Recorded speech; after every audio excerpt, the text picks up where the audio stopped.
Tiger Newspaper Online. For Chris, hi, I'm Jonathan Thompson. This is a new weekly web show we like to call C&JT Sports Talk. We will discuss everything from your Central High Tigers to both collegiate and professional sports. Right now we're going to start off with a segment we like to call Tiger Time. JT?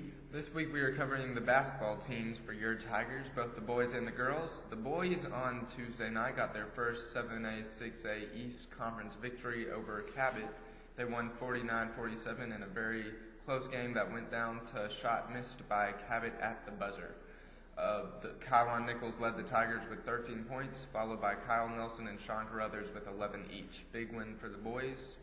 The girls are a completely different story now, 7-0 in the 6A, 7A East Conference overall. They're first, and after their win against Cabot, 51-41. Right now they're being led by the tandem guards with senior Jamie Ruffin, who scored 10 points, and junior Taylor Lewis, who scored 17. It's looking good for the Lady Tigers right now. Both of them have a big game against Searcy this Friday, so be sure to check out that game. Yes, it's big for both the boys and the girls. Girls to keep on rolling through the 7A, 6A conference, and then boys need to try to get as many wins as they can to try to get into the tournament, and hopefully this last win over Cabot will get them some momentum to get there. Yeah. So, moving on to some other news, and big Sunday coming up, NFL Super Bowl, Ravens and the 49ers. Give us your take on it, Chris. I think it's going to be a very close game. Both these teams have a completely different offense. Jim Harbaugh with the 49ers runs more of like a play action, read option kind of an offense, but John Harbaugh with the Baltimore Ravens, he more standard, like grounded out with Ray Rice and let Joe Flacco throw it around. I think it's going to be very close, but I think the Ravens are going to be able to pull it out. I think Ray Lewis is going to be a big momentum swing. It'll be curious to see whether they want to play offense or defense first to either capture the momentum early on. But I think the Ravens win 35-32. Ray Rice is going to have a big game. I think he's going to be the Super Bowl MVP.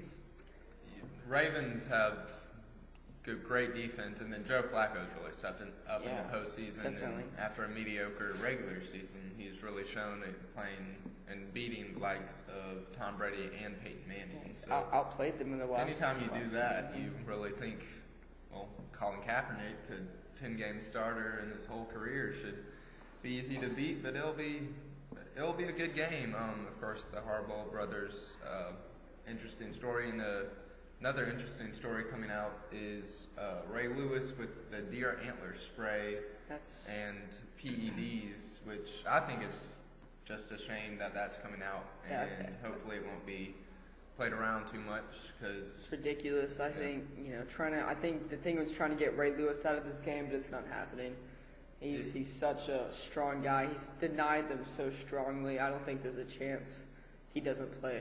Yeah, he's been great for the NFL, and it's been a wonderful storyline to see him say this is my last playoff run with the Ravens and for the NFL and for them to be in the Super Bowl. But I am going to take the 49ers, actually. I think their defensive line and linebackers will be strong enough to stop Ray Rice and then really force Joe Flacco and the Ravens to throw the ball.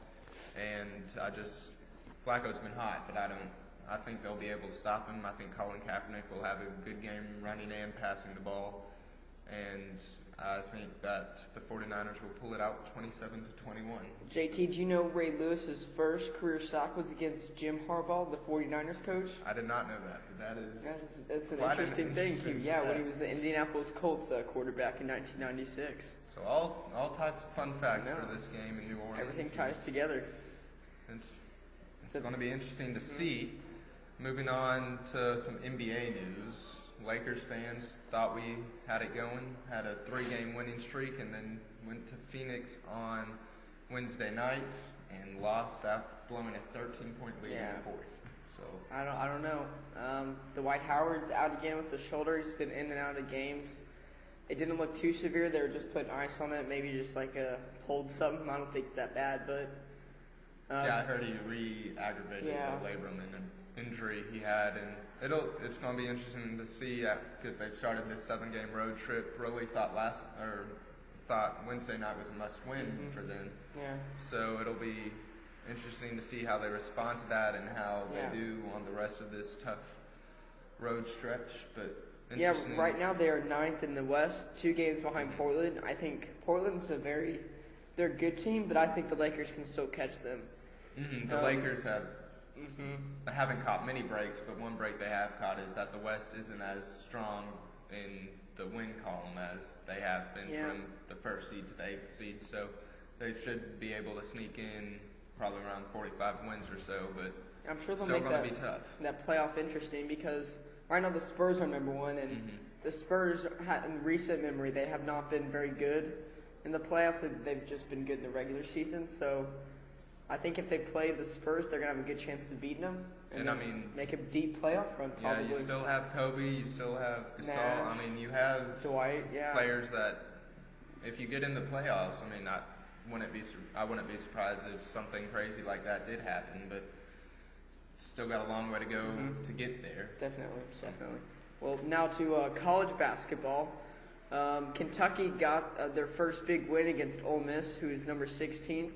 They won 87-74. At Ole Miss. It was a big win, big momentum shift for them. So, I mean, they should probably ride this wave of momentum to the NCAA tournament to see if they can sneak in right there. Yeah, they've been an interesting team to watch because, of course, with Calipari and his freshmen that he usually brings up and just shining automatically, they've really struggled. Yeah. And maybe this will get them going, but it'll definitely be interesting to see what happens, how much they grow this year, see if they make it into the NCAA tournament, which I think they will because it's Kentucky.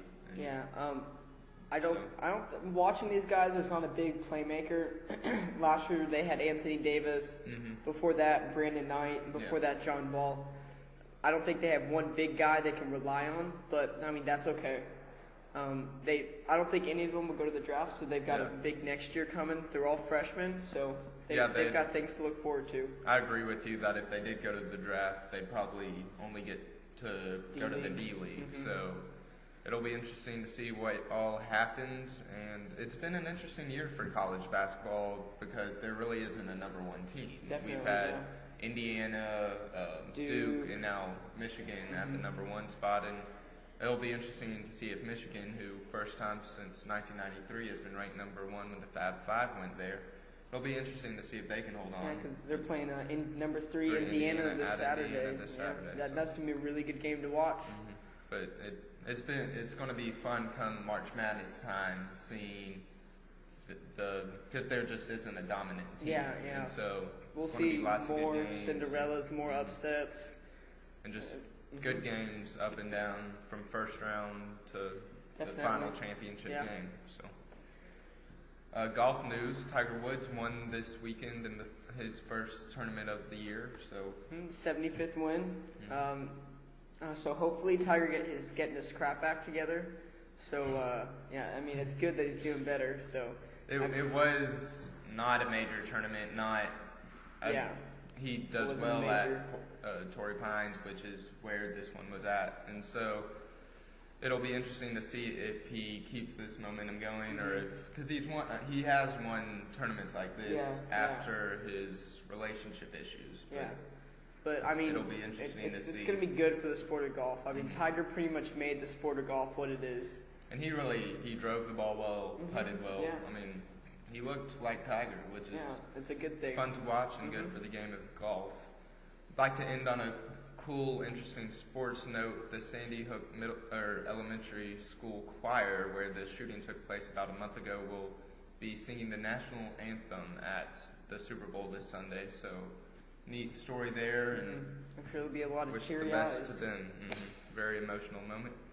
For Chris High, I'm Jonathan Thompson. Thank you for watching C&JT Sports, and until next time, thanks for watching.